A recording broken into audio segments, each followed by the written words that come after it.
All right, folks, let's continue this.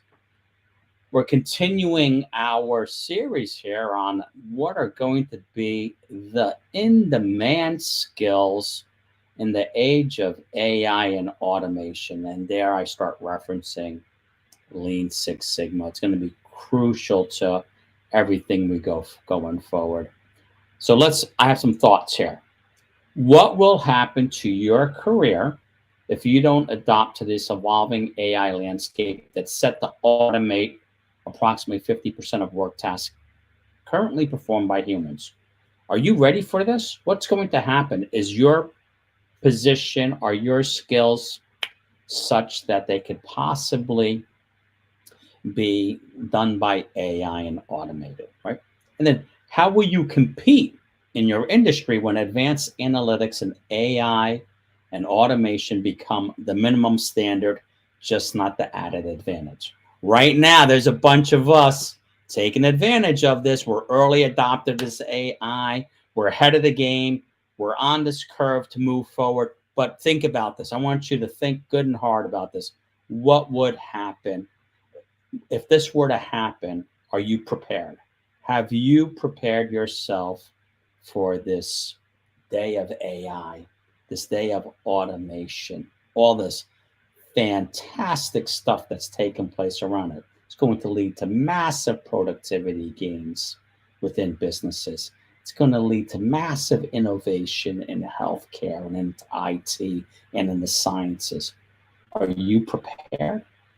Because those aren't the only things that are going away. So let's roll through this and let's do an exercise. Remember the last time we got together, I did a little extra, one of the videos few backs, I said, let's understand what change feels like. We know it's awkward. We know it doesn't feel good, but here's what I want you to do. Cross your arms across your chest. Patronize them. Just do it. Go ahead. No, go ahead and do it. Cross your arms across your chest.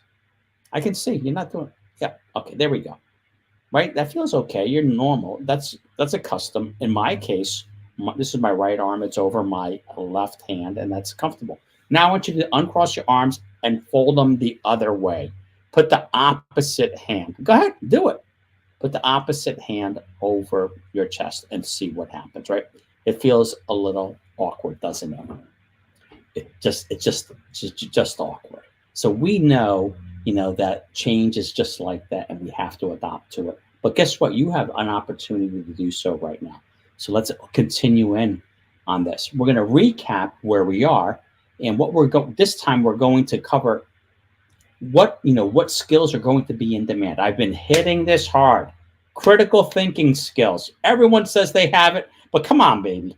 We know that it's a practice skill, and despite everyone saying they have it, with a handful of questions, we can expose the true critical thinkers from the fake, the make-believe, the meme critical thinkers, right? Complex problem solving. Everyone says they're a great complex problem solver until they show up and we start asking them the right questions to understand if they really dug into the problems that they're addressing, and how did they verify and validate the root causes, right? What data did they use? Was that data good or bad? How did they identify all those potential great solutions out there? And how did they define what those few solutions were that they were actually going to put into place, right? Complex problem solving is a fantastic skill to have. And that's one of the skills we actually teach along the way. Data literacy. We spoke about data literacy. What is data literacy? How to think about data literacy, and understanding that data is how we present and organize and communicate information. And guess what? Data literacy includes statistical thinking, right? If we're going to be data literate and data driven, that's my other consulting favorite term. I'm data driven. If you're data driven, tell me about the variation in your data. Tell me about the variation of your process. If you're not, and someone like me is going to ask you those questions, you better quickly remove that from your LinkedIn profile. Data-driven is understanding the statistical implications on the statistical data and measures within your data. If you can't talk about that, woo! So data literacy is about being able to present, communicate, organize the data, and address those critical questions, right? If you're reporting, the average of this and the average of that, and look at my little run chart, those are all interesting things, all rookie stuff. We want to know confidence intervals. We want to know the probability of hitting certain numbers. We want to know the probability of not hitting, of exceeding a certain spec level that's been given us to our customer. Data analytics, we're going to talk about that today. I love data. I like looking at it. I like analyzing it. I like slicing and dicing and looking for great things in that data, applying algorithms. Data analytics, we're going to hit on right now really hard. Innovation. Everyone says they're they're innovators and great thinkers and all that stuff. Yeah. Innovation includes a defined process to ensure we're creating the products and services that our customers would actually like, what they actually are looking for. And then how do we validate that these things are going to work in the marketplace? Strategic thinking. I'm a strategic thinker. I'm into strategic thinking, all those great stuff. When I see that, I know there's a handful of questions that I could ask somebody and separate the strategic thinkers from not. Now we have people that are like, oh, we'll shoot for the stars, right? We're goal oriented. Creating goals, objective measures, and targets is not strategic thinking. Strategic thinking is about how we operate differently than our competitors. How do we know what our competitors are doing? Do we really understand our industry by doing a Porter's five forces analysis? Can we do a pestle analysis and understand where things are going? If you can't talk in those terms, remove strategic thinking from your LinkedIn profile right now, because there's going to be somebody asking you those questions. Hopefully not me, right? So here we go. Let's create just a definition. Now you can go to Google, create your own definition. You go to all the AI apps out there, but data analytics involves examining large data sets to uncover hidden patterns, correlations, and insights that can help us make better decisions. Of all the statistical tests and all the analysis we do, correlation is the weakest. So don't bring data to me and say, oh, look, I'm a great analyst. Look how this is correlated. There are other things we can do in our data and other statistical tests to uncover the patterns in our data. Now, if you're just calculating the average, woohoo, we calculated the average, right? And you don't know any more about that data, you're in trouble, right? AI can do that for you. I can take a large data set and drop it into AI and say, hey, give me the average, create a graph for me, and be done with it, just like that.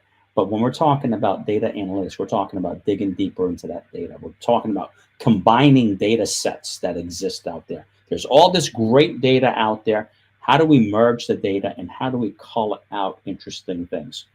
Also, we're talking about descriptive statistics, right, and analysis. Diagnostics, right? How do we diagnose a particular problem? Predictive analytics. How do we forecast the future, right? Most rookies or most people, these data-driven people, will create a line chart. Here's my data. I'm going to put a regression line in there, and here's how I'm forecasting it out. There are better techniques out there. And then we have prescriptive analytics. We're not going to dig real hard into all these right now because we're going to have follow-up sessions. I'm just laying out the groundwork for you right now. What are the skills that are going to be required in the age of AI and automation? And we know it's critical thinking. I laugh every time someone says they're a critical thinker. We know it's going to be complex problem solving. I get the little queasies when someone says they're a complex problem solver. We know it's data literacy, data analytics, innovation, and of course, strategic thinking. Let's continue that. Let's continue on, folks. Driving. So what are some of the things that we're actually talking about here, right? In the age of AI and data analytics, right? Data analytics is a groundwork for us for training models, analyzing huge sets of data, identifying those trends and patterns so that we can take some action on it. Now, I would argue, and I would argue strongly right now, we often receive data that needs to be reformatted, that needs to be massaged in some way. And here's what I see happen. People go into an Excel spreadsheet, they get a massive Excel spreadsheet because they're data driven and they're analysts, and then they start moving data around. They start reformatting rows, changing headings, reformatting data fields, coding the data differently, putting formulas in there that are prone to error, and there they go, right? And they have repeatedly, month in, month out, unfortunately, they're getting a data in this lousy format.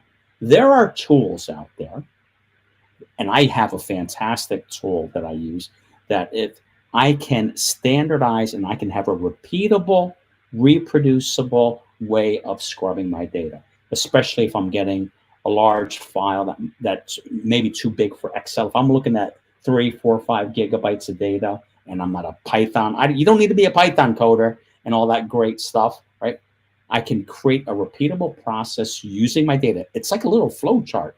I put in step 1, step 2, step 3, step 4, and lo and behold, it's repeatable. I don't have to make mistakes. It's almost like having a database that does nothing but correct our data.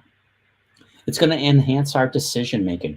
When we have good data and we've brought back disparate data, sets of data, and we can optimize it and organize it and we can segment it. Segmentation is the ability to break the data out into groups. Maybe we have VIPs versus everyone else. Maybe we have public sector businesses versus the private sector businesses. It's a way of understanding that data so that we can move ahead.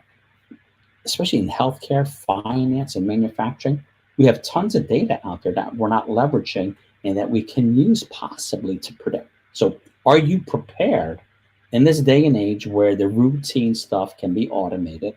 Are you prepared to talk about data? Are you data literate? And can you analyze data appropriately? There's so much of it out there, everyone's going to have to do it. And then here we have this predictive power of the data. Can we predict and forecast trends based on other things that we see within the industry? Not just here's my run chart, here's my chart of my data, and I put a regression line through it. That is not predictive power. That's interesting, but that can be done by AI. We don't need you or anyone else to do it. So if you want to ensure you remain at the top of your game, these are the skills you have to have. Now, I talked about data literacy in my previous video. If you haven't seen it, go take a look.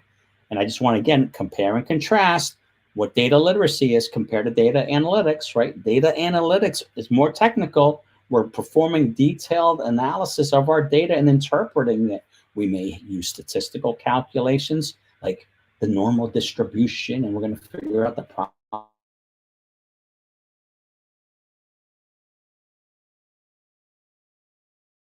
To analyze data sets that have been provided to me. Somebody hasn't been monkeying around with it in the background. Data literacy is understanding and interpreting and communicating that data, that information, and that includes understanding and being able to answer statistical questions about your data. So if you have an average and somebody wants to know, well, 20% of our customers will experience at least what? Well, the average isn't going to tell you. You have to understand the average. You have to understand the standard deviation. You look at the probability under the curve, and you can answer those questions. If you can't answer those questions, you're going to say, oh, here's my average. We don't. That's no longer required. We can do that in AI very easily. And then there's an interaction here, right? Data literacy, data analytics. I've seen fantastic people at data analytics, and they can carve the data, but they have no idea what to do with it. Isn't this interesting? Okay, it needs to be more than interesting. I need to do something actionable with this. How's this going to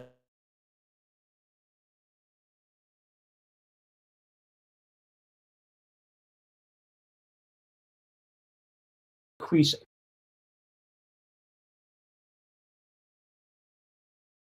this person's a good person to apply to give a loan to? So that's what we're talking about here. So so where do we develop these skills and how do we develop them easily?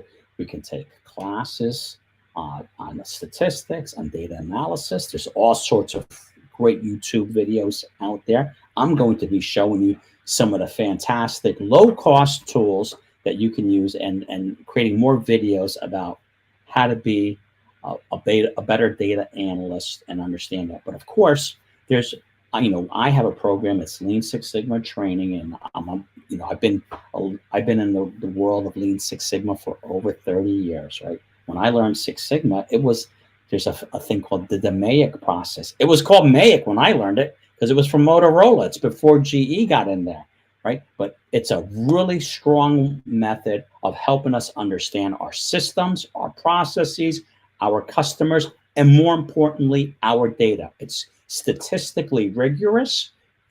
As we analyze our data, it gives us greater confidence in our decision making because we have that rigor in there, and we can make some fantastic improvements around those decisions that we're making.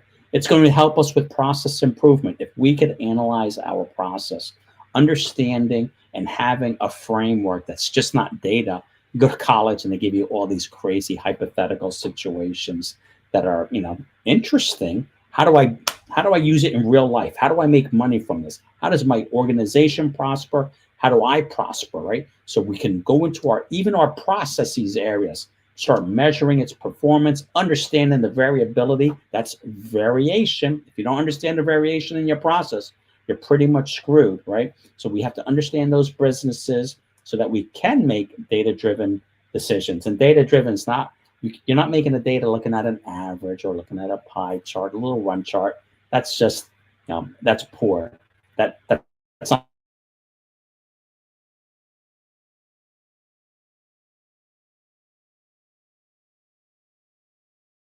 data scientists and go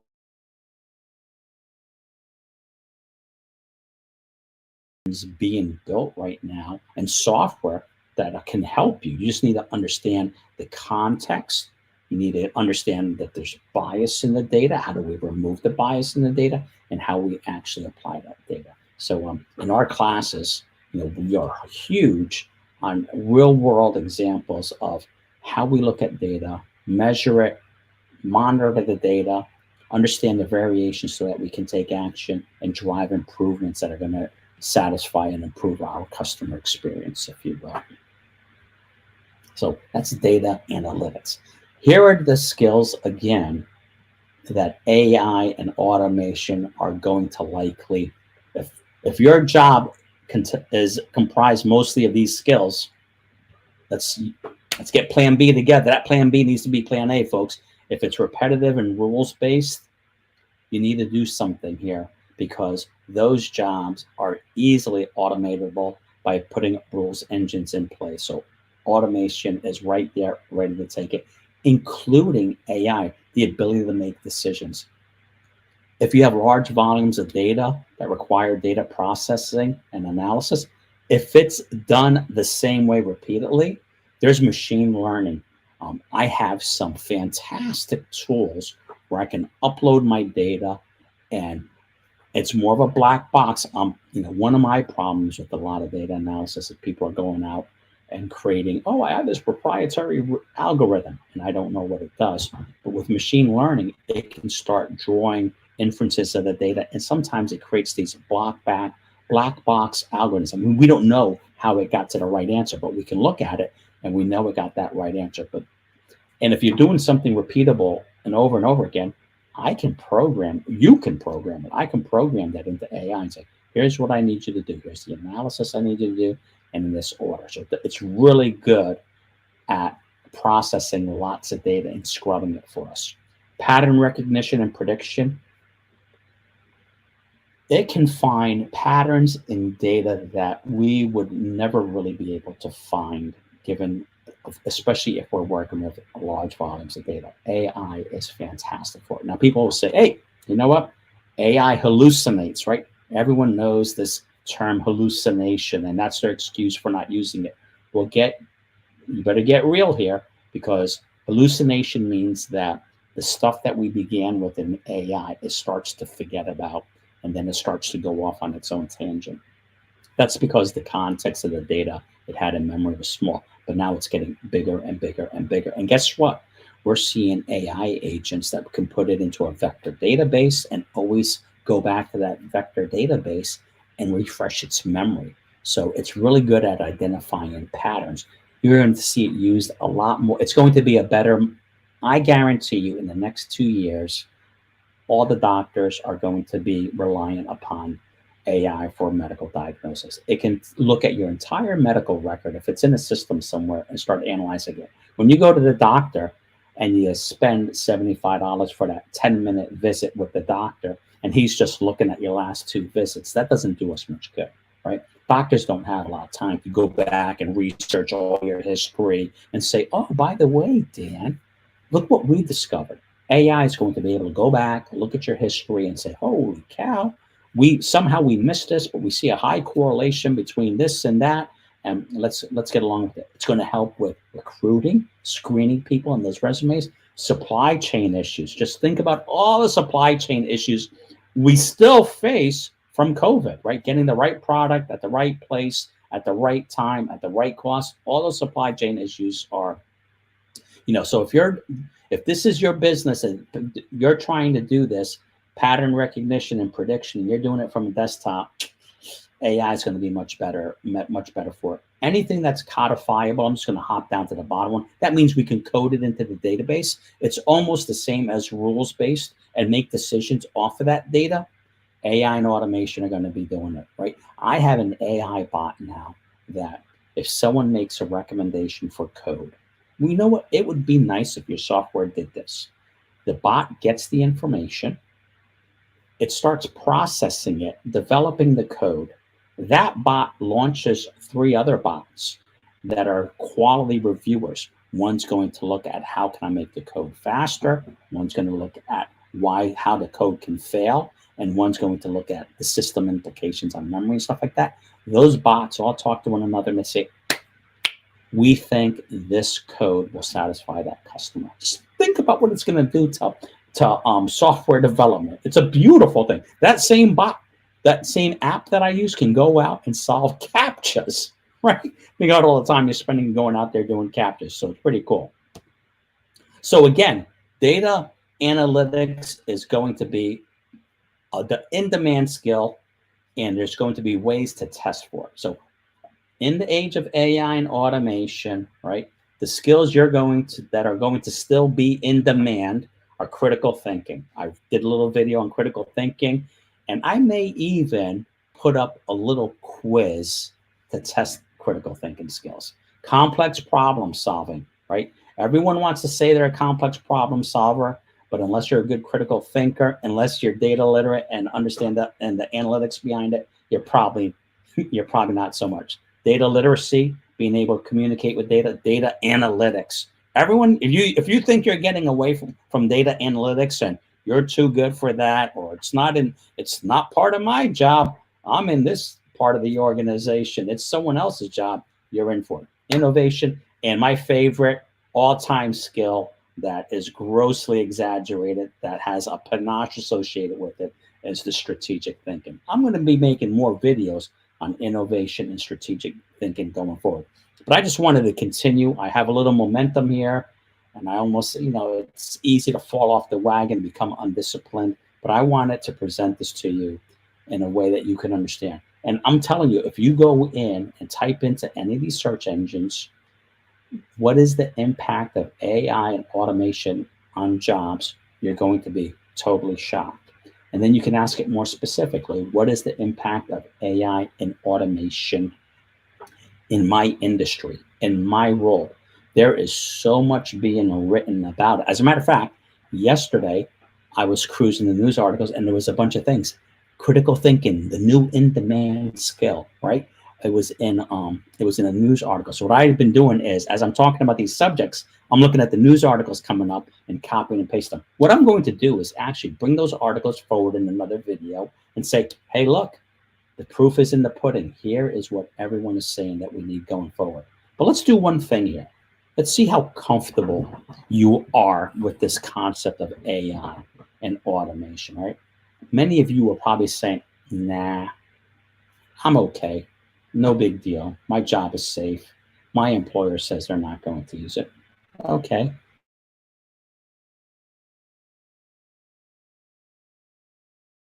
Pay for the training. ChatGPT or Claude or Google Gemini Pro or Llama. So, I'm basically not going to learn it or do anything about it. I'm not worthy. I'm not willing to invest in myself. That's what people are really, when I talk to people and they say, well, no, I don't have ChatGPT for, no, I'm not AI. So is it because you think your job's immune to this? Are you crazy? Or is it because your employer won't pay for it and you're not willing to invest in yourself, right? It's double.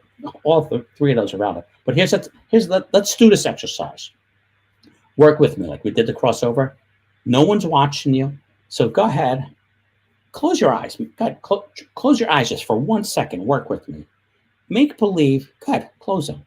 Right? I know you want to close them. I know you want to participate in this. So just go ahead. Close your eyes for a second. Now, make believe you're in your office or in your desk, right? You can hear the people around you listening, and things are going on, and you're at work. And now all of a sudden, you feel a tap on your shoulder. There's a tap on your shoulder. And that's your boss. Your boss says, hey, we need to talk. We need to talk right now. And you're like, okay. He taps on his shoulder. No, we need to talk right now. What comes to mind? Are you anxious?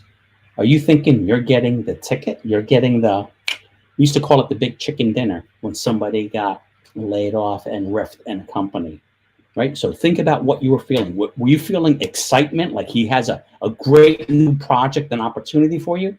Or were you like, kind of like, whew, man, I'm not sure what's going on here, and I'm hoping I'm not getting riffed, right? So that little exercise, try it with other people and see how they actually feel about that. But I want to tell you, you have an opportunity here to still, you may not be in the front of the train leading it, but get on it. Don't be on the caboose, but start learning these skills right here. There are ways of using these skills, and there's programs like mine out there that we talk about critical thinking, about complex problem solving, data literacy, data analytics, innovation, and not so much strategic thinking. But I have this fantastic bot. If you're a consultant and you're going on proposal on a client site and you can't do a decent strategic analysis, I wrote a strategy bot that I have in ChatGPT that does the Porter model analysis. It does the pestle analysis. It does the scenario planning analysis. It does the blue ocean strategy analysis. It may not be 100% perfect, but it's probably 95% perfect. And if it's better than showing up with nothing, right? So just think about it. There's all sorts of great tools out there. So please, if you like it, comment, share, do it. Share this video with someone. If you have kids and you want them to get on board, or if you have a partner, make sure your partner is listening up. Or if you have a team, listen up, like, share this video, right? We're going to continue this series. And if it's not adding value to you, all right, I apologize. But if it is, hey, make sure people hear about it. Everyone needs to hear about this, especially our friends and our family members, people we trust. So let's get on board. Share your comments. If you disagree and you think this is all bogus and AI is going nowhere, I'd love to hear about it, right? Maybe you have a point, but I'd still love to hear about it. So having said that, folks, I'm going to, if there's no questions, I'm looking in the chat window here to see if there's any questions. It's a Friday. I figured this is a Friday freebie. Let's get something out so for you to start thinking about the weekend, and just go ahead and have a great weekend, folks. I really do. And take this to heart. Take some action. Don't be leveraged by AI. Leverage AI and automation. Have a good one. Great weekend. Ciao.